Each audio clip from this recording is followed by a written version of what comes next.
Legenda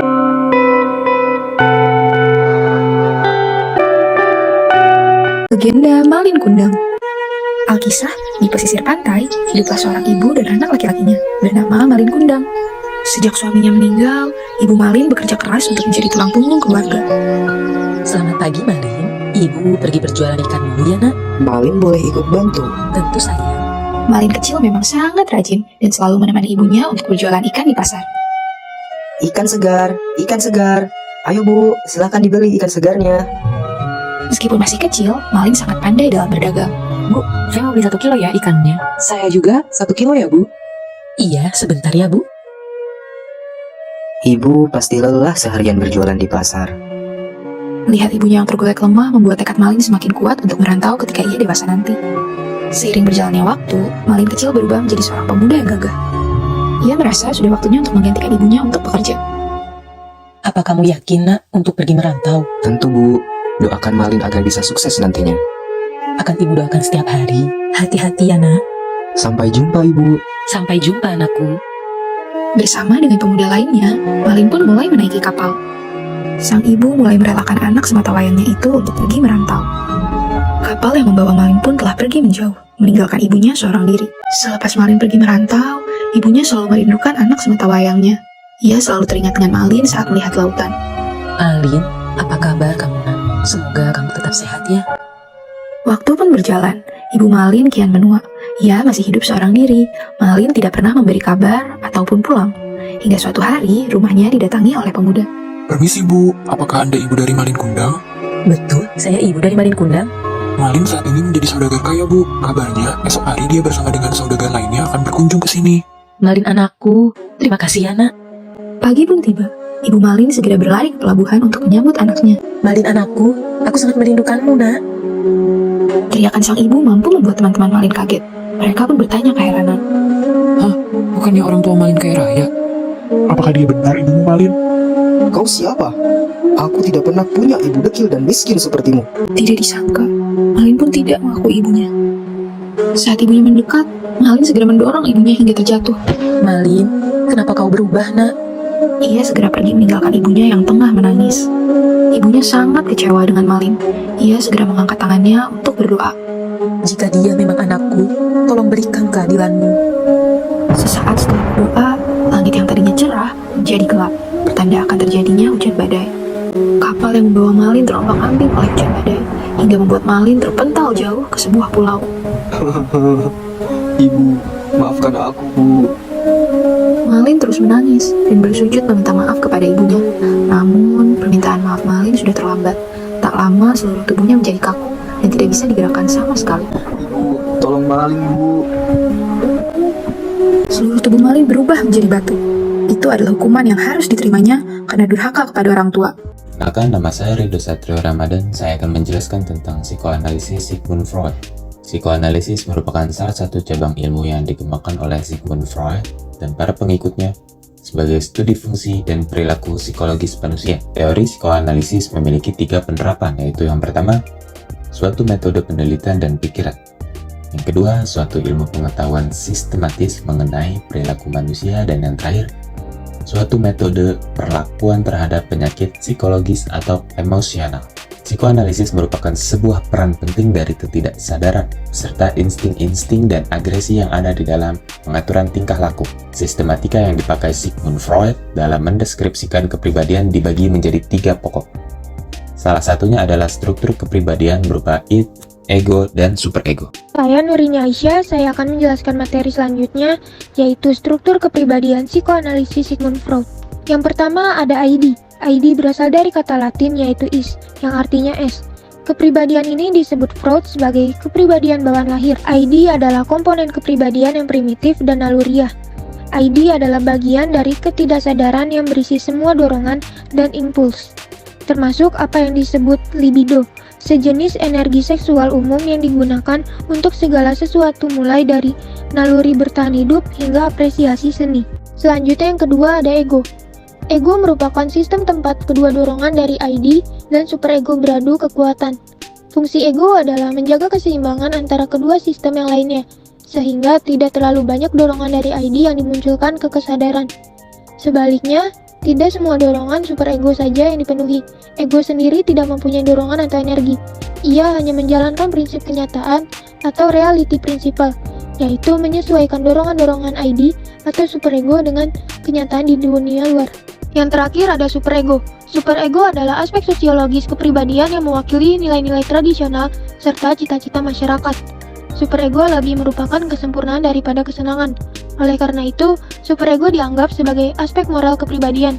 Fungsinya yang pokok ialah untuk menentukan apakah sesuatu itu benar atau salah, pantas atau tidak, susila atau tidak. Baik, saya Ana Mufida. Di sini saya akan menjelaskan analisis struktur kepribadian ID. ID tokoh maling kundang. Analisis ID dalam kisah ini bisa melibatkan impulsi yang kuat untuk mencapai kekayaan dan kekuasaan, yang didorong oleh dorongan-dorongan yang tidak disadari. Maling kundang sangat terpaku pada pemenuhan nafsu pribadinya tanpa melibatkan pengaruh negatif yang mungkin terjadi akibat perilakunya. Yang pertama itu, hidup ini tidak ada maksudnya kalau tidak menjadi orang kaya.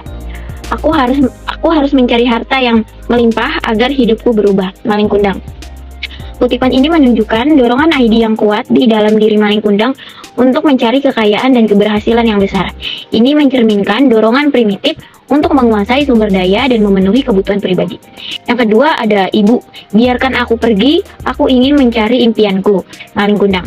Dalam kutipan tersebut dapat dilihat ketika maling kundang berkeras ingin meninggalkan ibunya tanpa perasaan maaf atau keseimbangan emosional, yang dimana pada konsep ID, tokoh maling kundang cenderung mengikuti keinginan-keinginan dasar mereka tanpa mempertimbangkan moralitas, etika, atau konsekuensi sosial. Dia hanya fokus pada keinginan untuk meraih kekayaan dan kesuksesan tanpa mempertimbangkan perasaan atau hubungan keluarga yang penting. Yang ketiga, setelah sekian lama berpetualang, akhirnya maling kundang menjadi kaya raya. Ia memiliki banyak kapal dan harta kekayaan yang melimpah. Ia merasa puas dengan apa yang telah dicapainya. Kutipan ini menggambarkan pemenuhan nafsu dari dorongan-dorongan ID maling kundang. Dia berhasil mencapai tujuan untuk menjadi kaya dan meraih keberhasilan material. Namun, dorongan-dorongan yang kuat ini membuatnya terjebak dalam ketamakan dan kepuasan diri yang berlebihan. Baik, perkenalkan, nama saya Ajis Padurrahman. Pada kesempatan kali ini saya akan membahas tentang analisis It dalam tokoh Mande Rubayah, ibu Malin Kundang.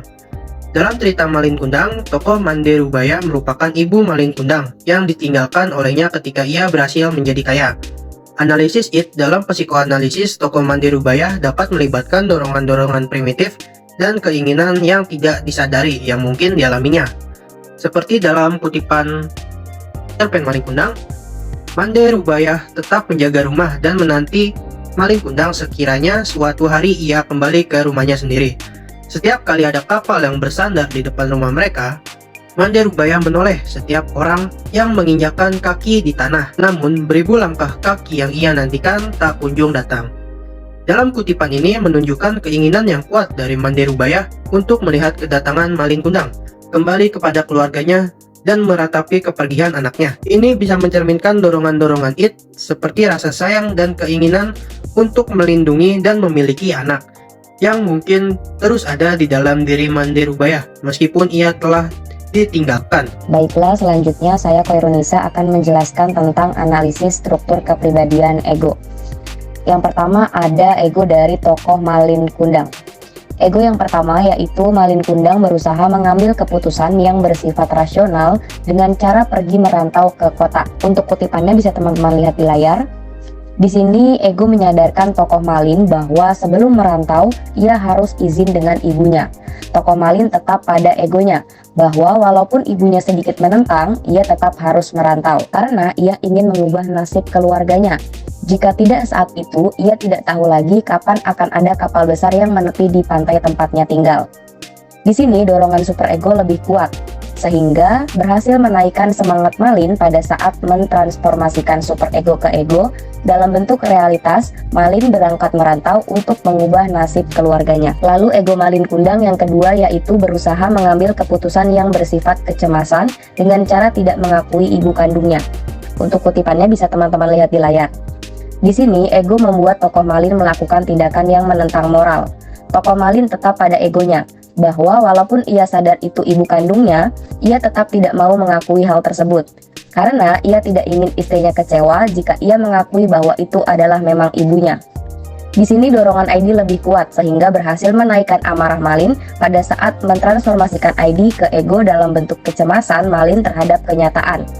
Sehingga ia mengesampingkan super ego yang didapat di mana ia dididik dengan baik oleh ibunya dan dikalahkan oleh ID yang dominan. Sehingga perilaku yang ditampilkan tidak sesuai dengan norma yang ada karena ego telah dikuasai oleh ID. Saya Nur Anissa Lucianti. Di sini saya akan menjelaskan tentang ego tokoh Mandi Rubaiyah atau Ibu Malin Kundang.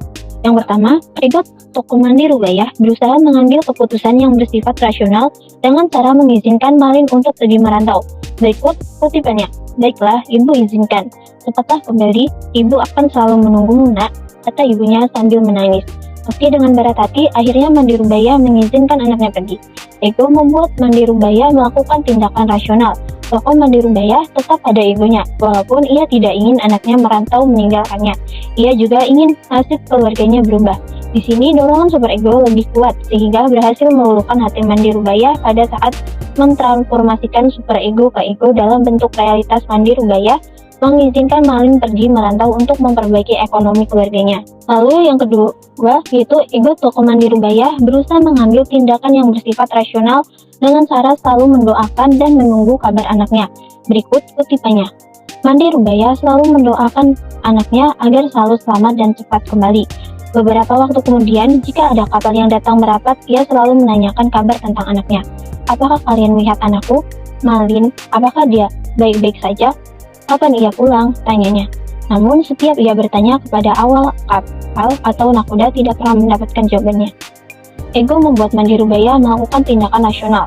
Tokoh Mandi Rubaiyah tetap ada ibunya. Walaupun ia sangat merindukan anaknya, ia tetap sabar menunggu kepulangan Malin sambil berdoa. Di sini dorongan super ego lebih kuat sehingga berhasil menyadarkan Mandi Rubaiyah pada saat mentransformasikan super ego ke ego.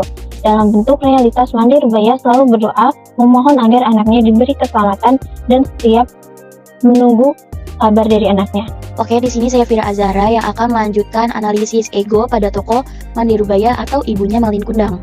Nah, di sini sifat ego tokoh Mandi Rubaiyah berusaha mengambil keputusan yang bersifat emosional dengan cara mengutuk anaknya yang bernama Malin menjadi batu.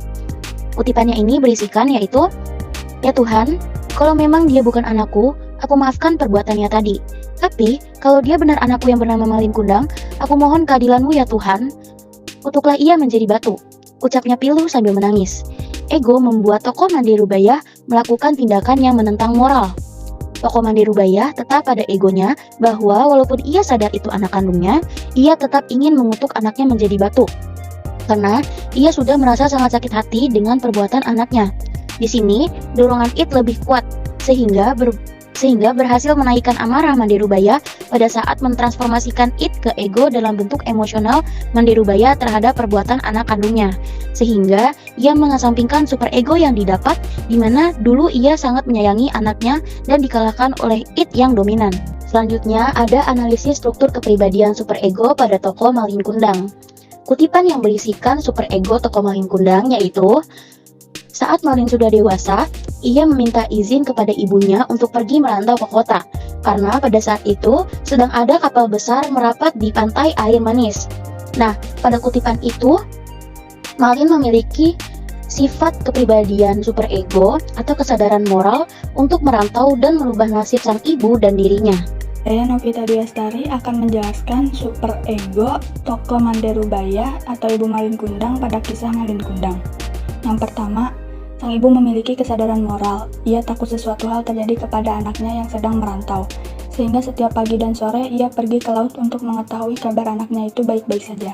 Kutipannya yaitu, hari demi hari terus berlalu, hari yang terasa lambat bagi Mandi Rubaiyah. Setiap pagi dan sore Mandi Rubaiyah memandang ke laut. Ia selalu mendoakan agar anaknya selalu selamat dan cepat kembali. Beberapa waktu kemudian, ketika ada kapal yang datang merapat, ia selalu menanyakan kabar tentang anaknya. Kemudian yang kedua, sang ibu memiliki moral sayang kepada anaknya. Ia tidak ingin terjadi sesuatu apapun kepada anaknya.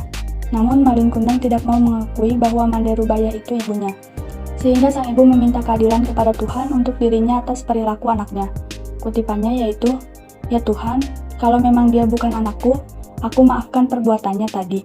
Tapi kalau memang dia benar anakku yang bernama Malin Kundang, aku mohon keadilanmu ya Tuhan, ucapnya Pilu sambil menangis.